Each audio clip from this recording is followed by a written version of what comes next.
Okay, does listening to worldly music affect your relationship with God? Of course. It's hard to say what constitutes worldly music. Uh, for example, I personally listen to worldly music, if you define it in that way, if anything that's not Coptic or anything that's not spiritual.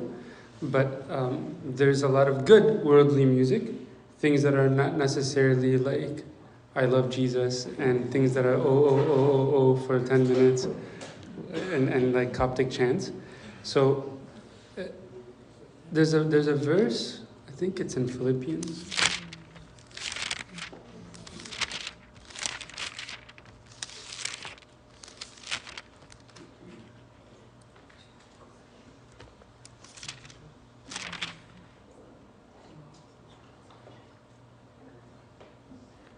Abuna, you know the verse, whatever things are good, whatever things are lovely, whatever things are of good repute, meditate on these things. Anybody know that verse? Yeah, they can Google. What's the reference for it? Whatever things. Is it 4:8? Well, it doesn't make sense. Yeah. Finally, brethren, whatever things are true, whatever things are noble, whatever things are just, whatever things are pure, whatever things are lovely, whatever things are of good report, if there's any virtue and if there's anything praiseworthy, meditate on these things. So I think the beauty of the saints is that they used everything around them in the world as a channel to God, like a link to God. This is probably something pretty cheesy, and I'm still going to tell you because I don't care, that like when I'm walking through a store, if I'm at Starbucks and I hear a love song or whatever, I think of Christ. So I transform all those cheesy words about like, you know, you're my everything, whatever, and come back to me, I don't know, whatever love songs and lyrics they say nowadays. Because I can't not hear it. I was already like, it's playing in the background. So I use that music as, I try to baptize it, I try to Christianize it as a way to make Christ the object of my love, the way that, you know, someone who's made the secular song to be more of like a love song. But that obviously has its limitations. Because if Tupac's playing in the background, I'm not baptizing that. Right? So you're fooling yourself to think that worldly music will not affect your relationship with God, especially like the rap, the R&B, all of that, more aggressive. Even if the words aren't necessarily vulgar, the tune itself or the pace itself is a little bit more provocative or aggressive, and it changes your spirit. Right? So think about that. That's why, like, if I'm working out, I'm not listening to Taraneem. Because there's something behind the music that prompts you, right? I'm gonna listen to like something clean that's upbeat, right? Something that's still pure that's upbeat, right? Why? Because music is very powerful. It changes you. It motivates you. You can identify with the music when you're in like a somber mood or whatever it may be, when you listen to something that's a little sad. That's the beauty of the church. The church, in its wisdom, presents so many different tunes, like joyful music and mournful music, and you'll see what happened throughout this next week. Just notice on this coming Sunday, in Palm Sunday, whenever you're celebrating, you're going to the liturgy, Hosanna, and then like 2 hours later, it's like, hey, just feel sad all of a sudden, because God has given that music, that gift to humanity to direct us and to connect us with God. Okay? And He has wired us to be receptive to that, right? To perceive all of these different tunes to affect us. So appreciate it. And if you don't have good music in your life, eliminate it. And the hardest thing in my life, I would say top 5 hardest things in my life, for sure. And I've done some hard things in my life. But top 5 hardest things was to delete all of the crap that I used to listen to. Right? And you might think like, oh, like Abuna, like it must have been easy for you. No. Yeah, it's hard. It's hard because music is, especially for me personally, I love music. Like, it's hard for me to just not even have music in the background. Like, my struggle is when I want to be silent, which is important for me to do. But like, I love music so much that when I had to break away from all of the crap that I used to listen to, like, I felt that I committed suicide. Seriously. And then, like, I remember I highlighted everything on my desktop. Back then, you didn't have Spotify and stuff. But I said, you know what? I'm committing my life to God, blah, blah, blah. Highlighted everything, like, dropped it in a trash bag or a trash can. And I felt like my heart just dropped. 10 minutes later, I right-click on the trash can, restore. And then I prayed about it that night. Next day, I'm like, actually, if I'm going to be serious, this is it. So I highlighted everything, delete, right-click on the trash bin, empty the trash bin. And that's whenever my heart really sank. But I knew that it was something holding me back, right? So I know I spent a lot of time on this specific question because it's so important, because music is around everyone. And I see how it's affecting all of the youth. Right? Take it seriously. Don't fool yourself to think that, oh, I could just even have this in the background. I'm not singing along. I'm not saying the words. I'm listening to the radio version. It's like it's the clean version of the song. It's fine. It's nonsense. Okay? What's your favorite fruit of the Spirit? Christ. Okay, so maybe if I'm not going to be facetious in answering the question, I'll say the favorite quality of Christ is love, the first fruit of the Spirit. And with that, everything that I'm lacking. So I think that's the heart of Christ, is His love. There's a verse that goes something along the lines of, do not say that God is merciful. As in, do not rely on His mercy. How do we discern struggling with sin and relying on His mercy? Doesn't everybody at the end of the day rely on God's mercy? So I'm not sure what verse you're referencing, but I think the question still makes sense. Not to take advantage of God's mercy, which we often do. And I think so long as we love God, we'll never take advantage of His mercy. I think we only take advantage of the people that we disrespect, the people that we have distanced ourselves from, like, to some extent. It's like any couple that you see as they're growing in love, especially like in the honeymoon phase, and they get married and they're so deeply in love, they can't bear the thought of offending the other. Even though clearly, because of the greatness of their love, they're going to forgive each other.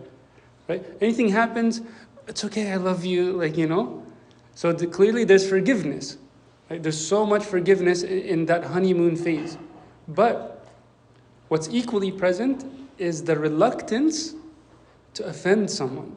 It is like this fear of offending them, this fear of disappointing them. Like, even though you're confident that they will treat you with mercy and forgiveness, You just don't want to take advantage of them because you love them so much, right? And a beautiful way to exercise this, very, very simple and beautiful. The moment you walk into church, don't say a word, be silent. Doesn't mean you have to be like makashar and like sad and like rigid, but you recognize that God is a consuming fire, that you don't want to take advantage of His mercy and His love, and you walk in with reverence, right? Don't mess around, don't have your phone out. That's why, like, I know this is a strong word, but I do hate whenever it gets chaotic in the church.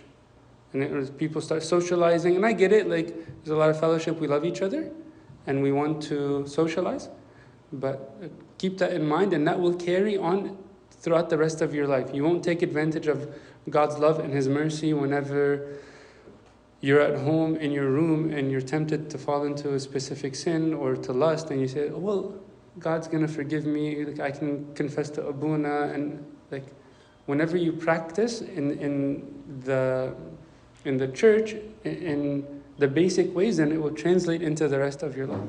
Okay? Abuna, maybe the verse is Romans 2:4. What's the creed? Yeah, if Futzak has it, please. I don't have it up.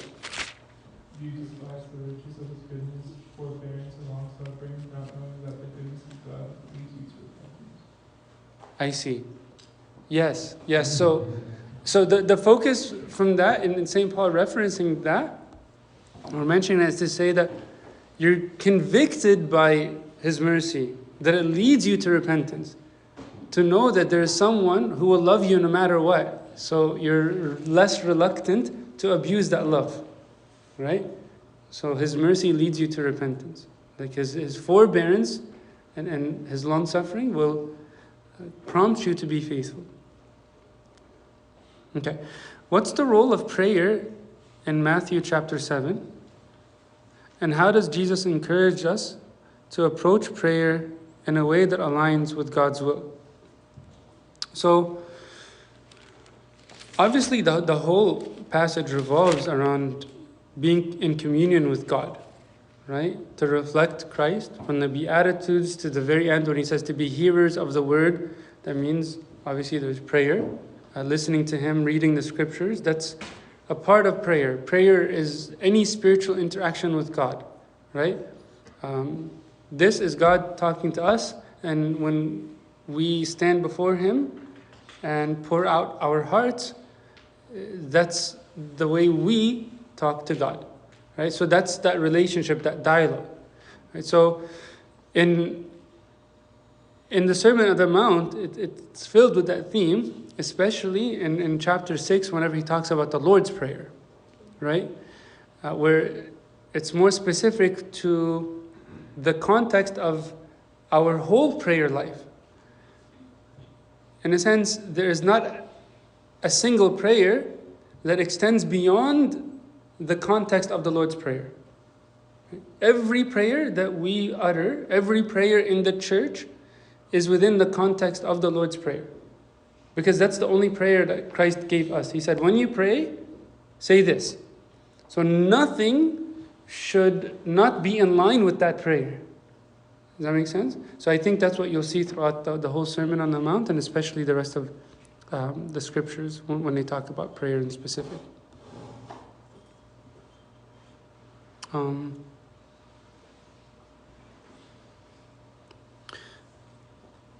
Does listening too early, okay, we answered that. Do you think you're still good at basketball post Achilles? Go back to Philly.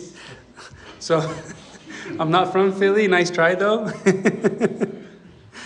But, yeah, see me in a couple of months. All right?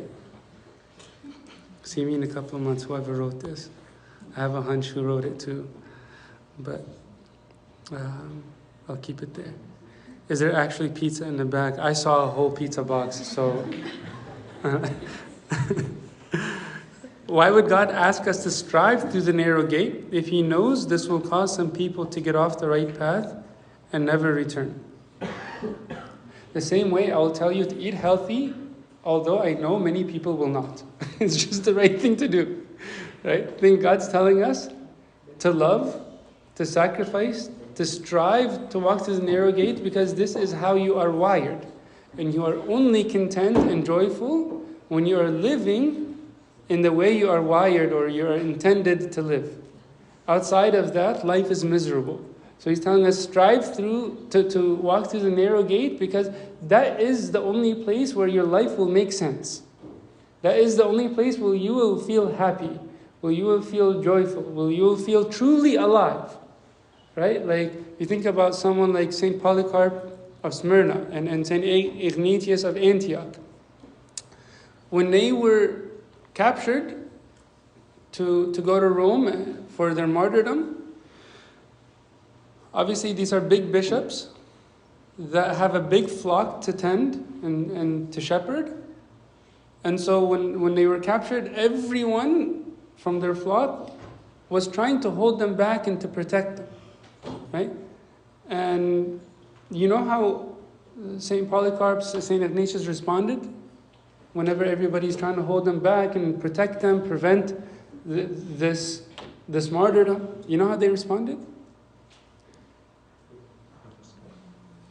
He said, do not impede my offering to God. Do not prevent me from living. This is the word for word what St. Ignatius said to his flock. Do not prevent me from living. For when I die, then I will become alive. I mean, you have to read the whole letter that he writes in Rome. He says, when I become ground as wheat, then I will become a true human being. I will become human when I am like slaughtered and devoured by the beasts. Why? Because they understood that narrow path, love and sacrifice and martyrdom, is the only path to life. So why did Christ say, strive to walk through the narrow gate? Because this is the only way your life will make sense. And I think many of us have tasted that. When we taste the life of love, we recognize like, okay, something makes sense. Sure, this was hard, right? Sure, this required a lot of effort and sacrifice, but I feel complete, right? And even when you have the whole world at your disposal, but you're living a selfish life, you feel empty. And you're not walking through the narrow gate, right? So do yourself a favor and find the narrow gate. It's to your advantage to find the narrow gate, which is the path of love and sacrifice, of prayer, of forgiveness, turning the other cheek, going the extra mile, like what he says, I think in the previous chapter, right? So the iPad just turned off, which means, khalas. The iPad is telling me, كفاية يا ابونا.